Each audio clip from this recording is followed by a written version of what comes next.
Shalom, meus Haverim, Shalom a todos, Shalom Lekulam, Boker Tov.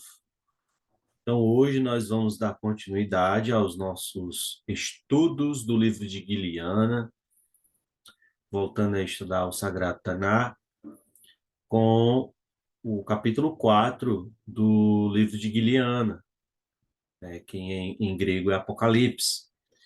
Então, abram as vossas Bíblias no livro de Guiliana, no capítulo 4. Então, eu vou fazer apenas um breve resumo, né, do que tudo que nós temos estudado aqui no canal, dentro do livro de Guiliana. Então, nós estudamos o capítulo 1, o capítulo 2 e o capítulo 3. O capítulo 1 de Guiliana, nós vimos ali uma introdução, né, ao livro de Guiliana,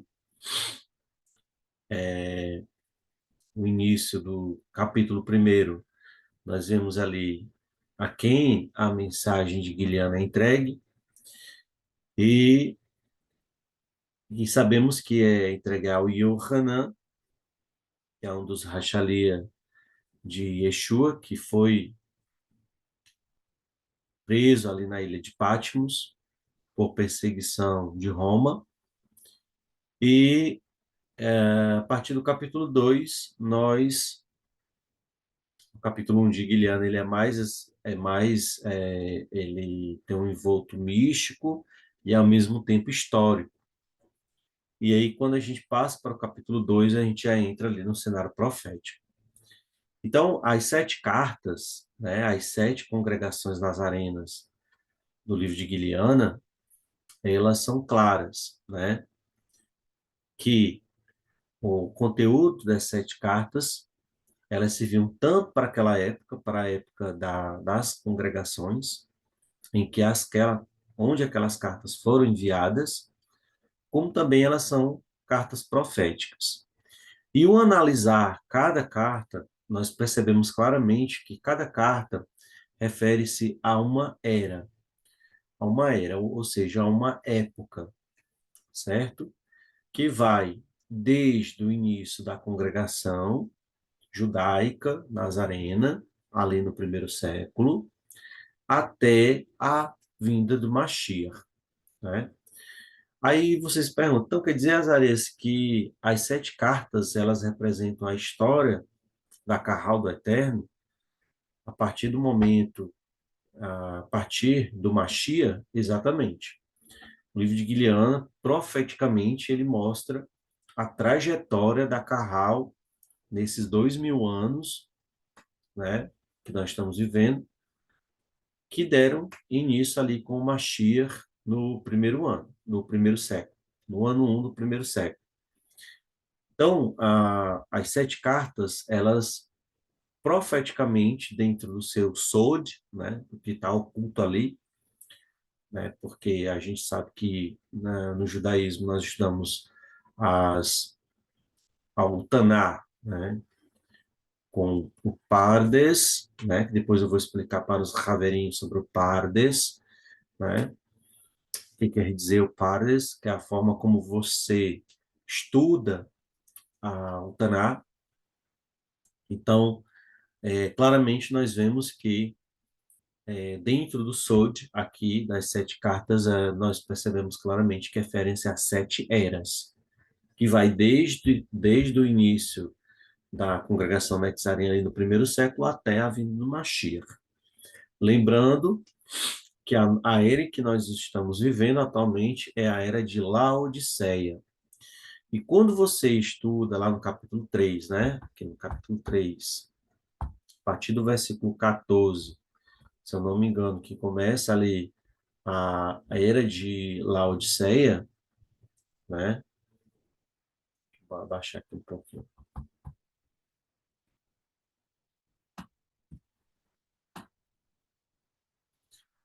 Aqui, versículo 14, aqui, ó. Então, Apocalipse capítulo 3, versículo 14 até o versículo 22, que é onde encerra a carta à congregação Netzarim em Laodiceia. Nós vemos claramente que não há nenhuma perseguição ao remanescente na era de Laodiceia, ou seja, na nossa era. Nós não enxergamos aqui nessa profecia uma perseguição ao remanescente. Aí vocês perguntam, por que que você diz isso, Azarias? Porque a Assembleia Messiânica, ou Congregação Nazarena de Laodiceia, ela é referência ao nosso período agora, que nós estamos vivendo. Ela inicia ali no século XX e se estende até a vinda do Mashiach, certo? Então, o que nós percebemos aqui claramente, né, diferente das eras anteriores, como Tiatira, que tem ali a perseguição da Roma Civil, a Congregação Nazarena, onde eles colocavam, né, os nossos Haverim no Coliseu, né, para serem comidos pelos leões, também para servirem de espetáculo para os romanos, né? Então, quando a gente entra ali, Tiatira não, Esmirnas, desculpa, perdão, em Esmirna, né? Em Esmirna, que eles eram colocados no museu, no Coliseu, para serem mortos pelos leões, para servirem ali de atração para os romanos, né? Esmirna, né? Quer dizer gosto amargo, né? Então, nossos Raveirinhos ali em Esmirna, eles passaram por isso, né? Por um momento difícil, sendo perseguidos por Roma Civil, por Nero, Justiniano e outros grandes tiranos, imperadores de Roma, né?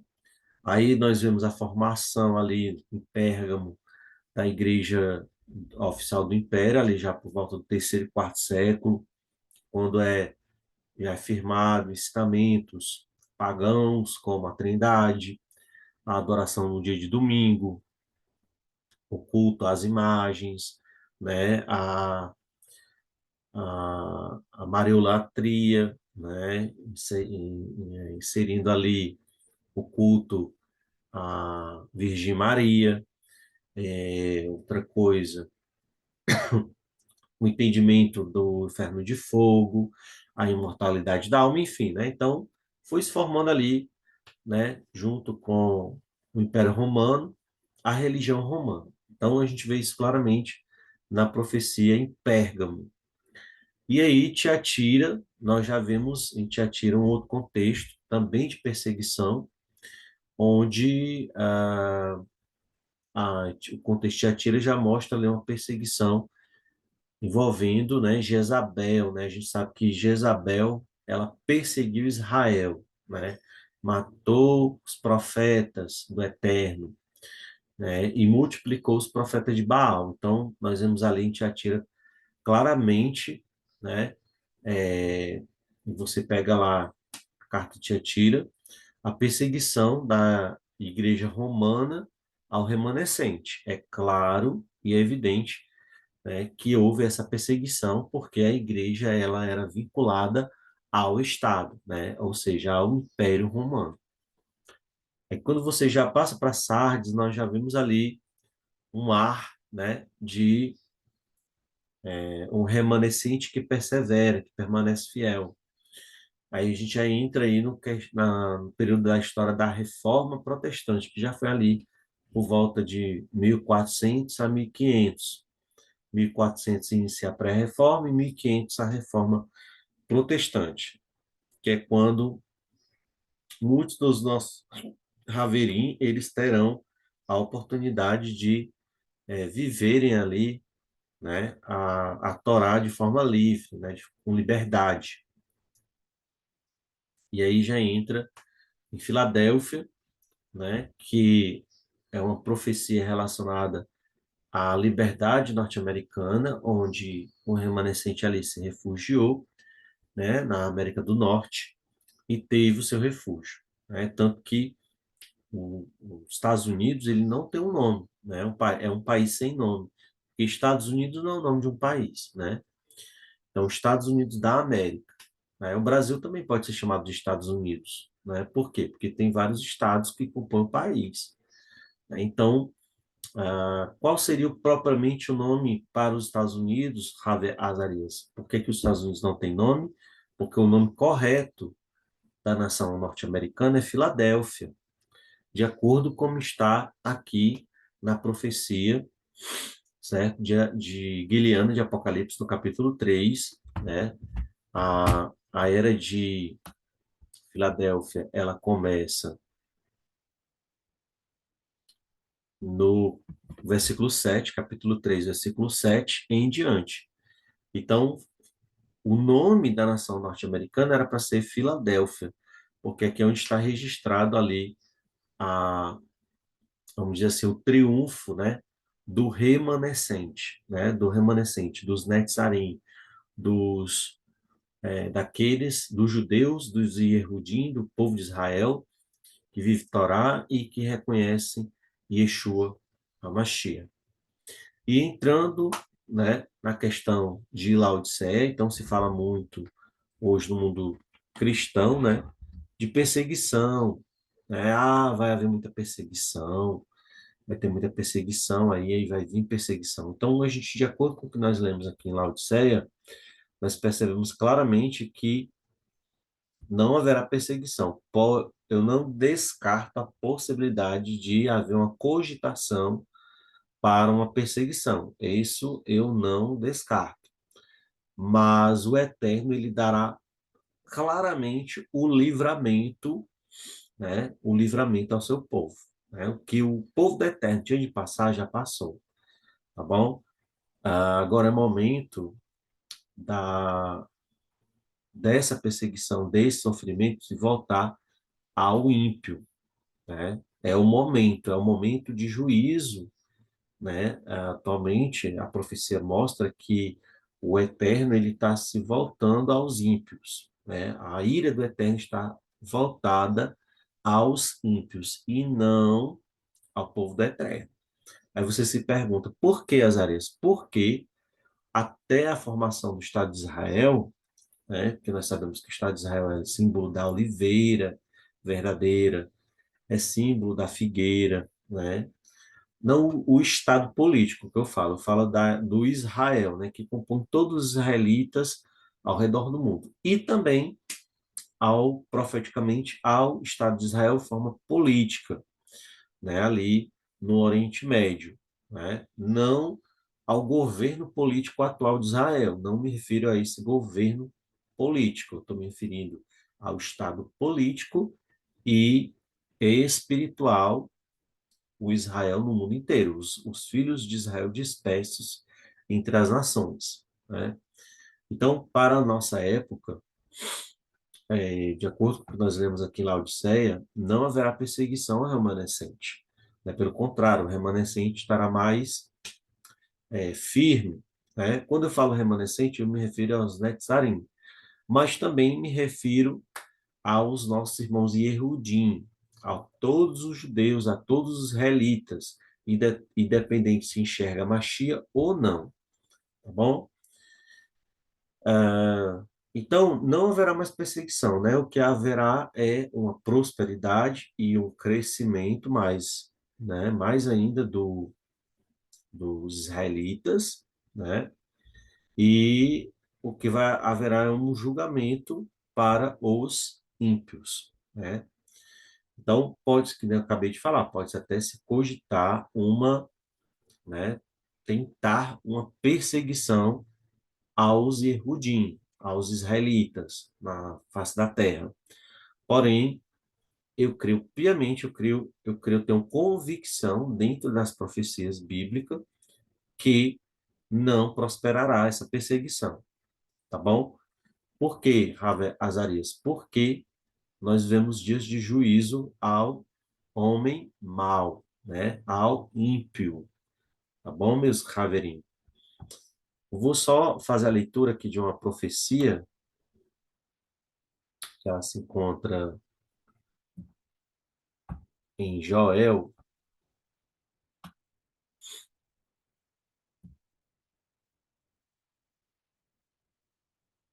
para que nós possamos aqui embasar o que eu estou falando, dar base, né?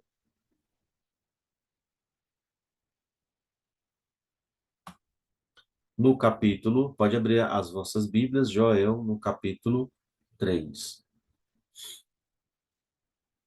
Joel, Yoel, né? No hebraico é Yoel, capítulo Passuque 3. Veja o que o Eterno está dizendo aqui. Pois então, naqueles dias, restaurarei o cativeiro de Judá e Jerusalém. Reunirei todas as nações e as derrubarei.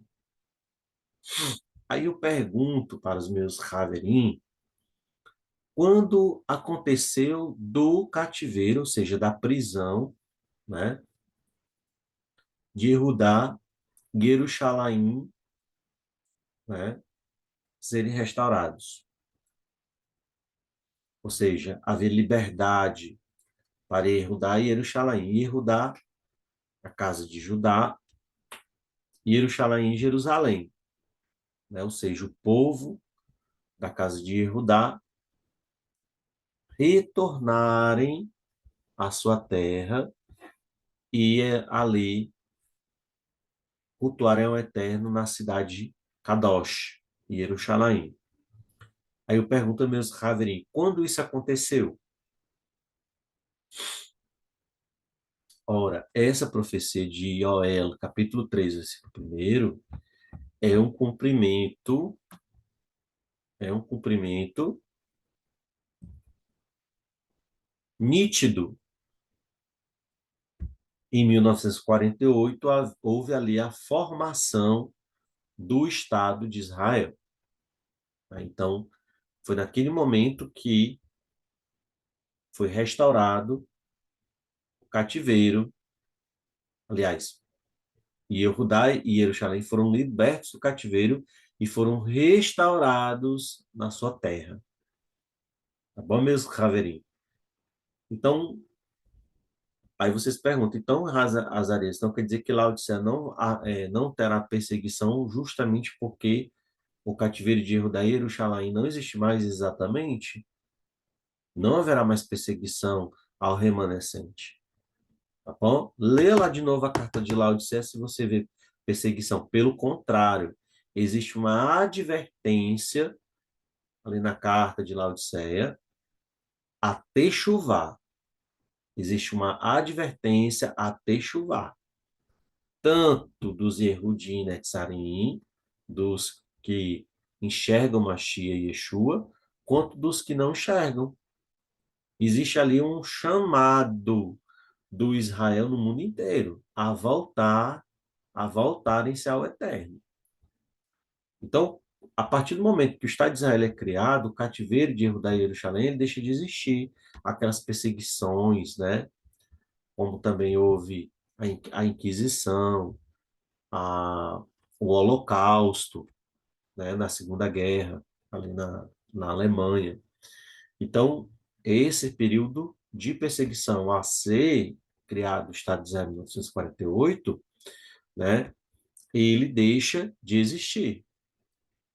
Né? É claro que sempre vai haver perseguições ao povo do Eterno. A gente não descarta, mas sempre haverá livramento, diferente do que houve no passado, que muitas vezes o povo do Eterno, né, eram perseguidos e não havia nenhum tipo de intervenção divina.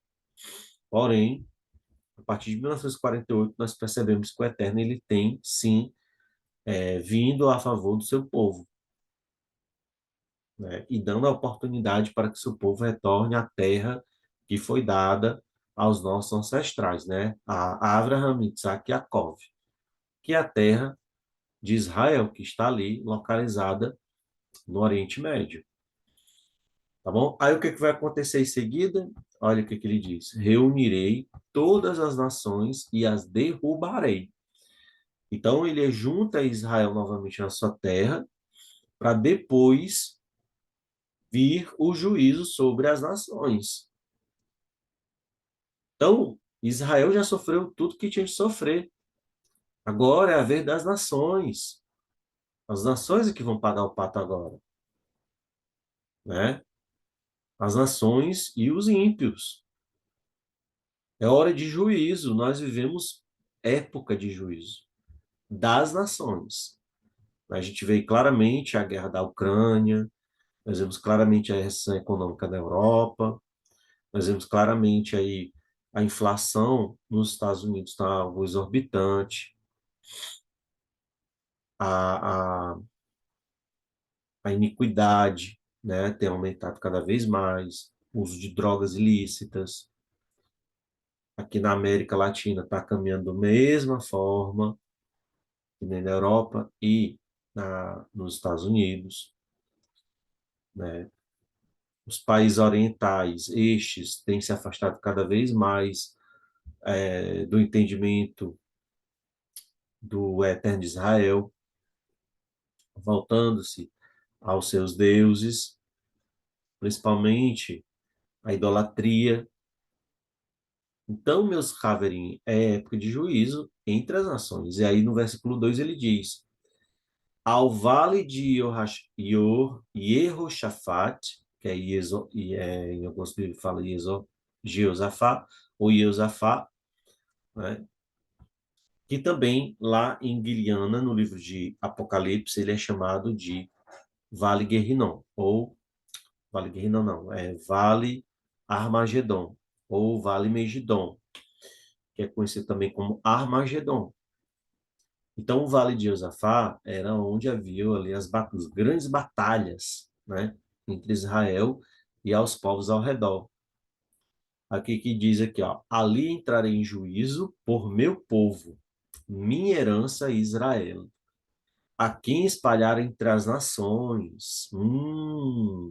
Então quer dizer que é um período em que Israel já está na sua terra, exatamente nossos dias.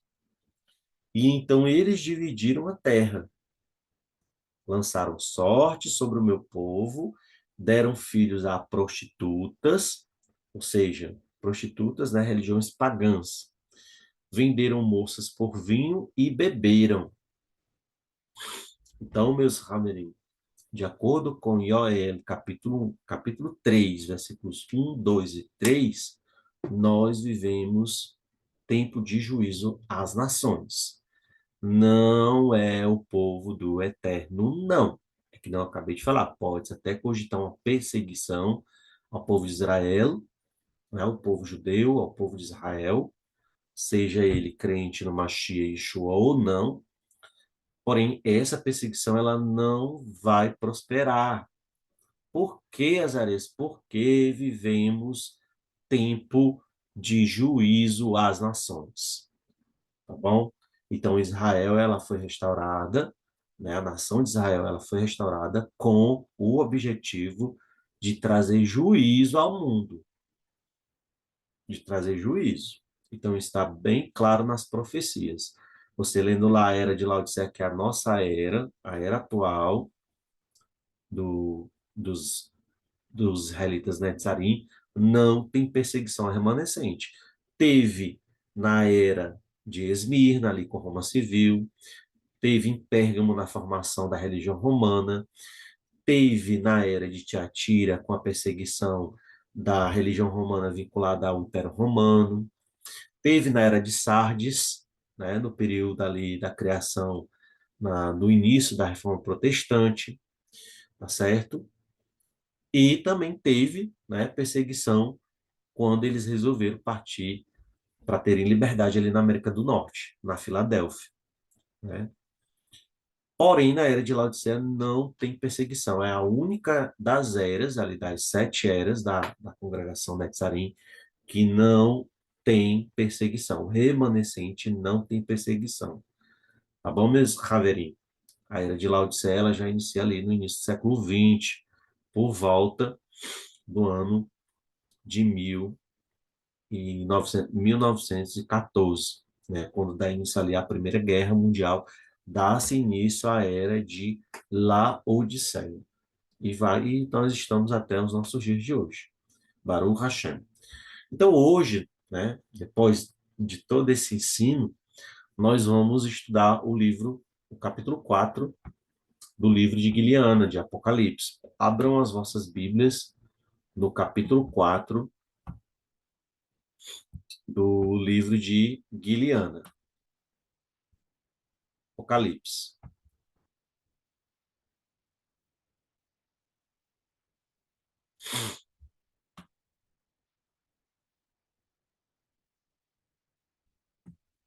Então, para quem conhece o Taná Sagrado, né, o Velho Testamento, na linguagem cristã, sabe que a Guiliana, capítulo 4 é um resumo do que está no Taná.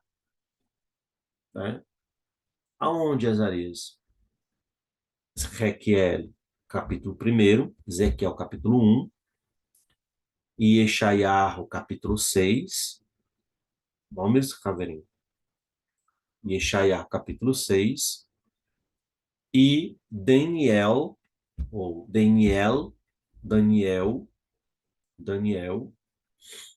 ali no nos capítulos 7 e 8, tá bom? Então, nós vemos claramente que o livro de Guiliana, Apocalipse, é um resumo do que está lá no Taná. É a mesma coisa. É como se fosse uma cópia, né? Que foi transmitida a Yohanan, né? Tirado lá do Taná. Então, é a mesma coisa que você pegar Ezequiel capítulo 1, Isaías capítulo 6 e Daniel, os capítulos 7, 8 e 9. É a mesma coisa. Aí também os capítulos, o capítulo 12 de Daniel. É uma cópia, praticamente. Tá bom? Então, é como se você pegasse já o que está lá nos profetas. Então, por que que repetiu aqui, Ravé Azarias, no livro de Guiliana? Para trazer conhecimento aos goim, né? Ou seja, ao Israel da diáspora. Quando a gente fala goim, a gente não refere somente ao gentil, aquele que vive na prática da idolatria ou na prática do pecado, não. Gentil também refere-se ao israelita disperso, né? O israelita, aquele que é israelita, porém vive, né, sem o eterno, né, na sua vida, sem ter o eterno, né? Então, os escritos dos Ketuvim-Netzarim, ou também chamados os evangelhos, né, foram escritos justamente para trazer os israelitas da diáspora a Israel, a sua casa. Israelita da diáspora, que eu quero dizer, você pode ser um judeu e você não sabe, né? Então, esses escritos, eles foram escritos para trazer, né, a, de inicial, né, esse povo de volta à sua identidade legítima, que é Israel. Tá bom, meus caveirinhos? Então, é como se fosse algo, o primeiro passo inicial, né? Então, os evangelhos, o livro de Guiliana, as cartas de Shal Hachalia, eles é um conteúdo voltado a esse público. Depois que você está familiarizado, né, com esse conteúdo, né, e que você já vive esse conteúdo, aí vem o próximo passo, que é ser identificado como israelita. E aí virá a Torá, virá os profetas, aí aos poucos você vai, né, vendo ali aquela inserção, ou seja, estará em processo de techuvá, um processo de aperfeiçoamento, né, até realmente tornar varão perfeito, como fala Shal Hachalé nas suas cartas. Tá bom, meus chaveirinhos? Então, continuando. Então, vamos fazer a leitura, né? Então, vocês já estão acostumados com o meu estudo, que eu faço a leitura versículo por versículo. Então, quando diz aqui, depois destas coisas, olhei, e diante de mim estava uma porta aberta no céu, e a voz parecia com um chofar. Então, na sua Bíblia, você vai encontrar a palavra trombeta, mas a gente sabe que, como o livro de Guilherme é um livro judaico, né, o correto é usar a palavra chofar. Então, é um chofar tocando, tá bom, meus chaveirinhos? não é aquela trombeta, né? A gente vê até nas igrejas cristãs, não, tem nada a ver. É um chofar mesmo, tá bom? Então, um chofar, resgatando aqui a judaicidade do livro de Guiliana, que eu tinha ouvido falando comigo e disse: vem aqui, e eu lhe mostrarei o que deve acontecer depois dessas coisas. Então, aqui no capítulo 4, no versículo 1, a gente vê claramente, né, que o livro de Guiliana, né, ele trata ali do juízo, né, é um juízo vindo sobre o Império Romano, né, aí depois, após o Império da religião romana, que governou ali a Europa por muitos e muitos séculos, até chegar na queda total do Império Romano e da Igreja Romana, e no fim dos dias. Né? Então, o conteúdo de Guiliana é mostrar ali os juízos do Eterno sobre Roma, Roma civil, Roma papal e sobre os reis da terra no fim dos dias, que é o período que nós estamos vivendo atualmente. Tá bom, meus Haverim? Continuando no versículo 2. Instantaneamente eu estava no Ruach, no Espírito do Eterno, e diante de mim um trono, e no trono estava alguém sentado. Aqui é algo muito semelhante ao que está lá em Ezequiel, no capítulo 1. Mesma coisa que Ezequiel viu. Tá bom, meus amigos? Não tem nada de diferente. Versículo 3. Aquele que estava sentado brilhava como diamante e rubis, e havia um arco-íris ao redor do trono que brilhava como esmeraldas. A mesma coisa que Ezequiel viu na visão no capítulo 1 de Ezequiel. Aí vocês perguntam, Razarias, por que você não faz a leitura do capítulo 1 de Ezequiel? Porque nós vamos perder muito tempo. O capítulo 1 de Ezequiel é extenso, tá bom? E o foco é o livro de Guilherme. Eu estou dando a referência para depois você fazer a leitura lá em Ezequiel. Você fazer o link, tá bom? Ezequiel, capítulo 1 e Isaías, capítulo 6. Tá bom? Você pode fazer aí o que eu posso dizer, o link, né? Conectar o que está em Guilherme no capítulo 4 com o que está em Ezequiel, capítulo 1 e em Isaías, capítulo 6 e Daniel 6, aliás, Daniel 7, 8 e 9. Tá bom? Continuando. Aquele que estava sentado brilhava como diamante e rubis. E havia um arco-íris, né? No caso aqui, arco celeste. Tá bom, meus caverninhos? A tradução aqui não está correta. O correto é arco celeste. Ao redor do trono que brilhava como esmeraldas. Versículo 4. Ao redor do trono haviam outros 24 tronos, e nos tronos sentavam-se 24 anciãos, vestidos com roupas brancas e com coroas de ouro na cabeça. Então, no mundo cristão, né, uma incógnita de quem seriam esses 24 anciões. Né? Na verdade, os 24 anciões, eles representam a ordem sacerdotal, certo? Levítica do templo. Bom, por que que são 24 tronos, Azarias? Porque eram 24 turnos. Onde que eu encontro esse conteúdo? Na Torá. Tá bom? Depois eu posso procurar, nós ainda vamos estudar sobre a identidade dos 24 anciões, se eu não me engano, no capítulo, eu não sei qual é o capítulo aqui de Guilherme, mas tem uma parte que nós vamos estudar sobre, acho que é o capítulo 7, capítulo 6, algo assim, que nós vamos estudar sobre a identidade dos 24 anciões. 24 tronos, porque são 24 turnos. Então, os 24 anciões, eles estão relacionados, né, aos sacerdotes que assistiam o templo, ou seja, que zelavam pelo templo, né, tabernáculo sagrado eterno, ali em Israel. E aqui é uma referência claramente ao sacerdócio levítico. Bom, meus caverninhos? Por que, Azarias? Porque nós estamos tratando aqui, nós estamos fazendo uma leitura do lugar santíssimo, ou do santo dos santos, o lugar santíssimo, onde o Eterno está, né? Porque nós sabemos que o tabernáculo ele era dividido, né?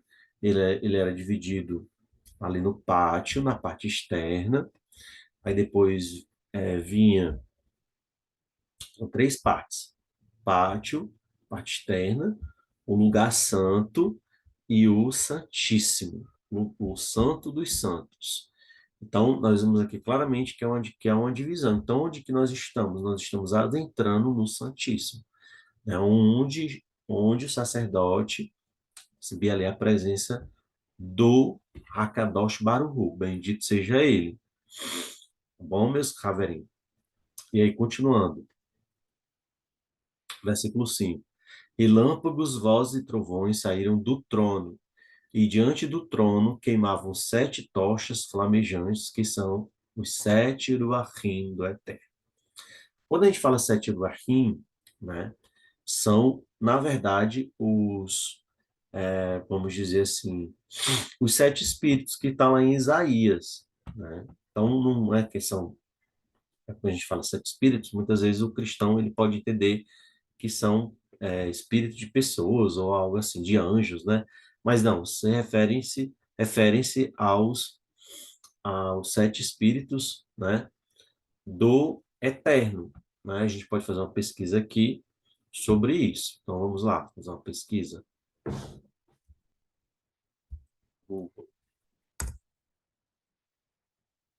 gente pode fazer uma pesquisa, né?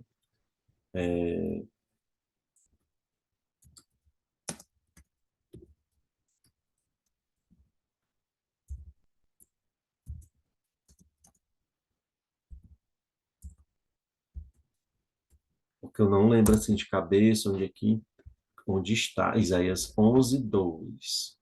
Vamos lá. Onde está a referência? Então a gente pesquisa no Google para achar com mais rapidez, né? A gente não pode perder tempo. Isaías 11:2.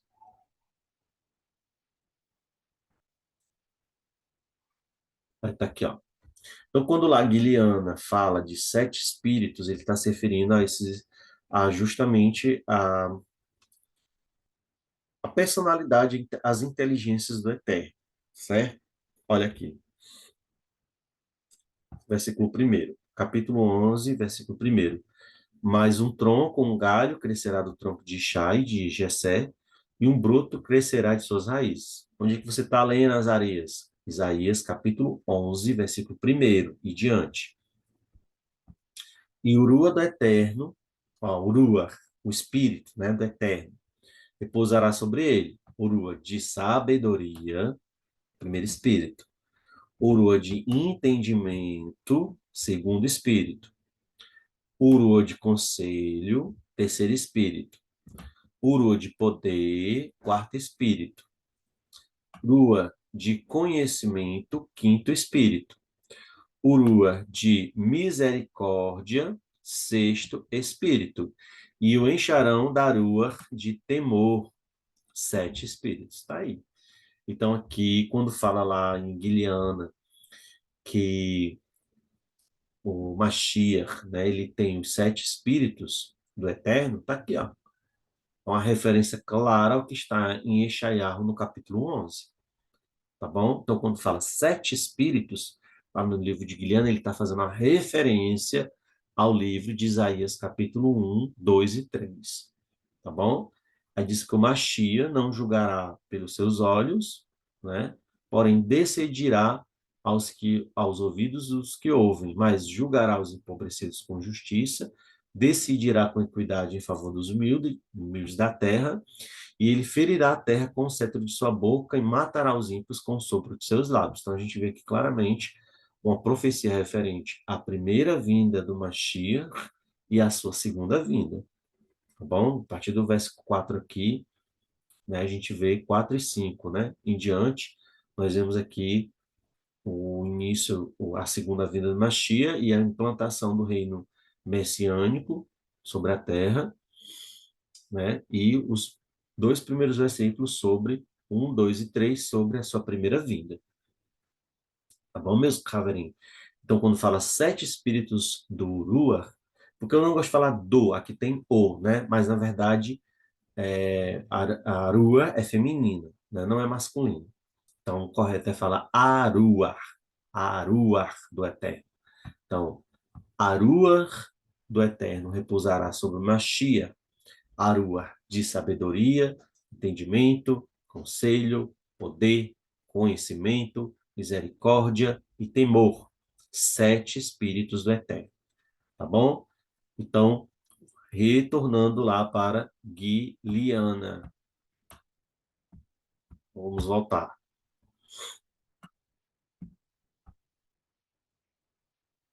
4.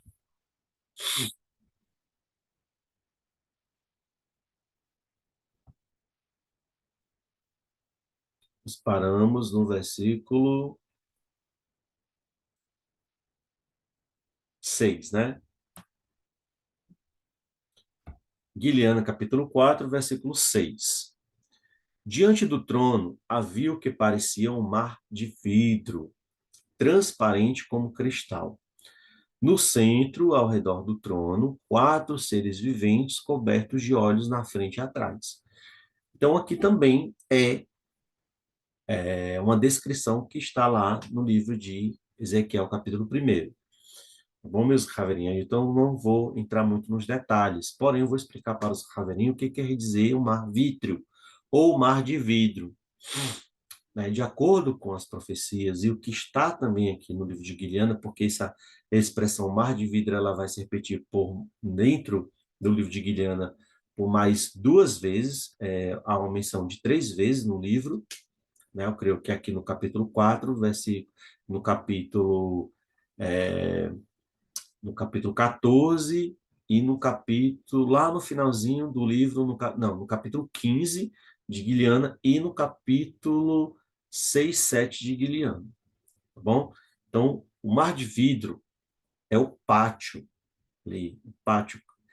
Por quê? Nós temos que entender o seguinte, que o reino celestial, onde está o eterno, né, é como se fosse o templo, ou o tabernáculo de Moisés, né?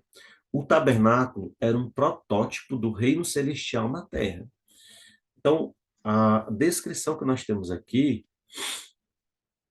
é a descrição do protótipo, né, do tabernáculo, né, do eterno, ou seja, o reino celestial é como se fosse tivesse ali a parte externa, o lugar santo e o lugar santíssimo.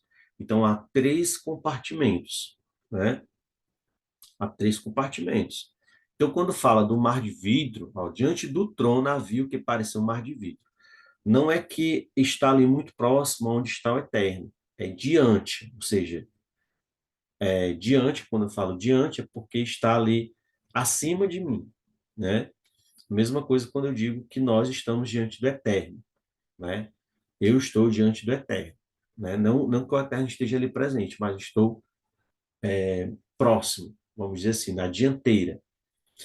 E o mar de vidro é, na verdade, o pátio, né? A parte externa, que é aonde irão ficar, né? Depois nós vamos ver esse estudo, os, os ressuscitados na segunda vinda do Mashiach. É um lugar onde os ressuscitados irão ficar até descerem sobre Jerusalém, ali na tomada, né, dos reinos do mundo, para dar ali a entronização do reino messiânico. Então, Razarez, você está querendo dizer que o Mar de Vidro é o local onde os Kadoshim, os santos, né, na segunda vinda de Mashiach, que todos serão ressuscitados, onde serão levados e onde ficarão até ser concluído o juízo das nações? Exatamente, meus cavaleiros. Então, o mar de vidro é o pátio externo, onde os Kadoshim irão ficar, né, até descerem ali, ter um momento para descer sobre Jerusalém, né? É onde haverá também o que nós conhecemos como as bodas do Cordeiro, tá bom? Mais adiante, no livro de Giliana, nós vamos ter esse estudo. Porém, eu já estou dando, assim, um entendimento para os Haverim do que trata-se o mar de vidro, tá bom? Aí diz que ele é transparente como cristal, né? Então, não sei se os Haverim sabem, mas o mar de vidro também é o que faz a separação do nosso mundo físico, da Terra, com o reino celestial. Há uma, né, como eu posso dizer, há uma separação. E o que se separa, na verdade, é sim o mar de vidro, tá bom? No centro, ao redor do trono, no centro, ao redor do trono, quatro seres viventes cobertos de olhos na frente e atrás. Então, esses seres viventes, eles estão ali na, como é que eu posso dizer? Como se fosse, são guardiões, né? Do lugar, entre o lugar santo e o santíssimo. Então, eles estão ali entre o lugar santo e o santíssimo. O primeiro ser vivente era semelhante a um leão. O segundo ser vivente era como o boi. O terceiro vivente tinha um rosto que parecia de humano. E o quarto vivente era como a águia voando. Então, essa mesma visão, né, é dado lá no livro de Ezequiel. Tá bom, meus Haverim? Azarias, você pode explicar quem são esses seres viventes? É que eu acabei de falar. Os seres viventes, eles são, né, os guardiões do lugar santíssimo. É isso que eu posso dizer, tá bom? E eles possuem a mesma natureza, né, de todos que habitam sobre a terra. Aqui nós temos a representação do animal selvagem, que é o leão. Nós temos a representação do animal doméstico, que é o boi.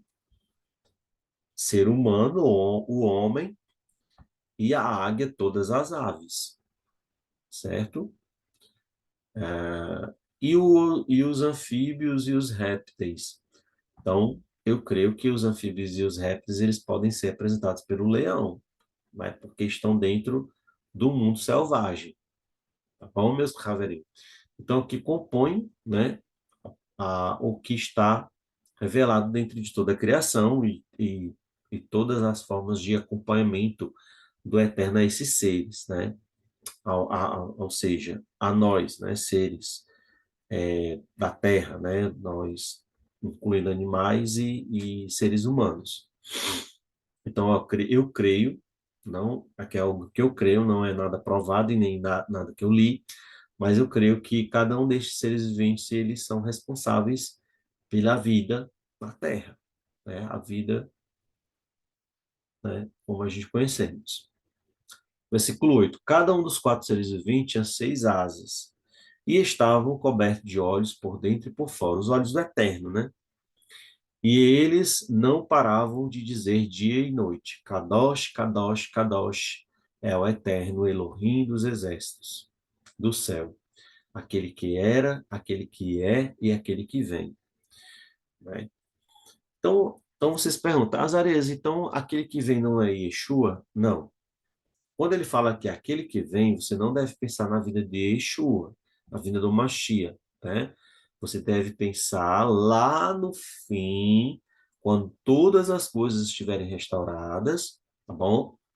Que aí sim haverá uma fusão, né, do reino celestial com a terra, que é o que está escrito no capítulo 21 e 22, nos capítulos 21 e 22 de Guiliana, tá bom? Que é quando o próprio Eterno ele virá para tabernacular, ou seja, para habitar entre as nações, tá bom? Então, aqui está se referindo a essa época, não tem nada a ver com o Mashiach, aqui está se referindo ao Eterno, tá bom? Esse capítulo 4 aqui não fala nada de Messias, não tem nada, aqui é só sobre o Eterno, tá bom? Aqui é só sobre o Eterno. No versículo 9 diz: E sempre que os seres viventes dão que vou dou glória, eu não gosto muito de usar esse nome glória, porque ele faz a referência a uma deusa, né? Então, eu prefiro usar a palavra do hebraico, kevodô, né? Você também pode usar kevodô. Kevodô, honra e ações, né? No caso aqui, recede, né? De misericórdia. Então, até esse nome aqui, graça, também eu não gosto, porque faz referência a uma deusa. Então, eu prefiro usar os termos em hebraico. Aquele que está sentado no trono, aquele que vive para todo sempre, o Eterno, Akadosh Baruch Hu, bendito seja ele. Os 24 anciãos prostraram-se diante daquele que está sentado no trono, que vive para todo sempre, e o adoram. Eles lançam suas coroas diante do trono e dizem: Tu és digno, eterno Eloheinu, de receber que vos dou honra e poder, porque tu criaste todas as coisas. Sim, por, porque por tua vontade tudo foi criado e veio a ser. Baruch Hashem. Então tá aqui. Aqui nós não vimos nada de trindade, né? Na descrição do lugar santíssimo aqui só tem um trono, não tem três, só tem um, onde está sentado um único ser, que é o eterno Kadosh Baruch Hu, bendito seja ele, e que os seres viventes, os 24 anciãos, adoram somente o eterno. Está bem claro aqui toda a descrição, né?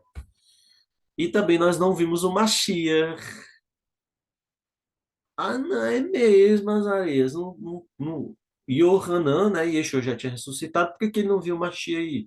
Porque o Mashiach, ele não se encontra no lugar santíssimo.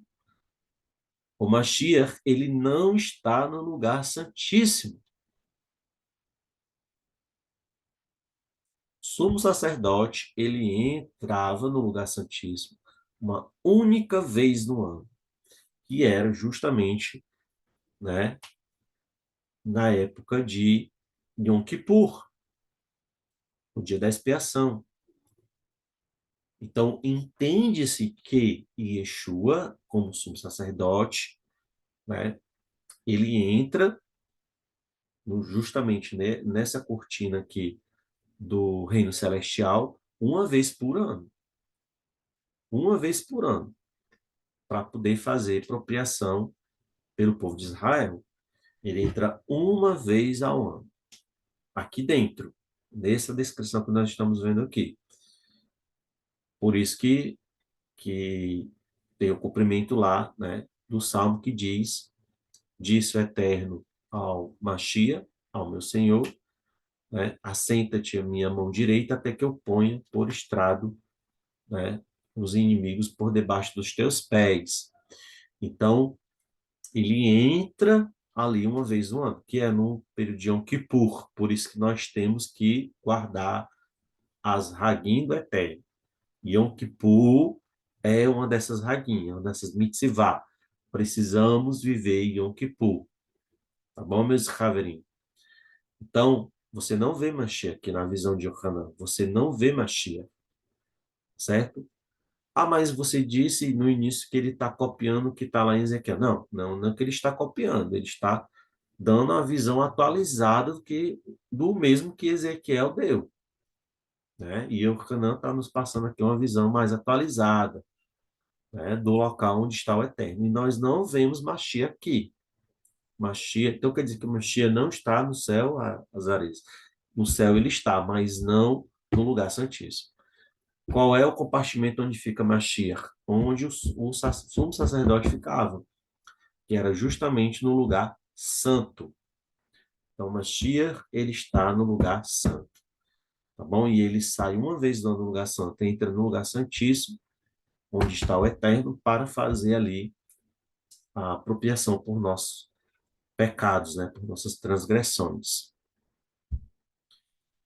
Tá bom, meus caveirinhos? E os melechim, os anjos, né? Os arcanjos, enfim. Onde é que eles ficam? No pátio, onde se encontra aí o marvítrio, a árvore da vida, o livro da vida, onde se encontra também o lavatório, né? Onde se encontra os símbolos das 12 tribos de Israel, enfim, ali no pátio, que é reservado também para os Kadoshim ressurretos na primeira ressurreição, tá bom? Então, eu espero que todos tenham compreendido esse estudo, Baruch Hashem, né? O capítulo 4 de Guiliana é onde é revelado o monoteísmo dos nazarenos, tá bom? Mostrando aqui que nós adoramos o único e eterno Elohim de Israel, que além dele não há outro, tá certo? O mesmo Deus de Ezequiel, o mesmo Deus de Isaías, o mesmo Deus de Daniel, o mesmo Deus de Israel. Então é o mesmo. Você pega lá Isaías 6, Ezequiel capítulo 1 e Daniel 7, 8, 9, você vai, e capítulo 12 também de Daniel, você vai identificar a mesma descrição que está aqui em Guiliana, no capítulo 4. Então, para finalizarmos, gostaria de desejar a todos um excelente dia, Baruch Hashem, Yom Tov. Agora eu vou me preparar para fazer o serviço de Shacharit, né, o serviço aqui da manhã. Baruch Hashem, desejo a todos um excelente dia. Yom Tov.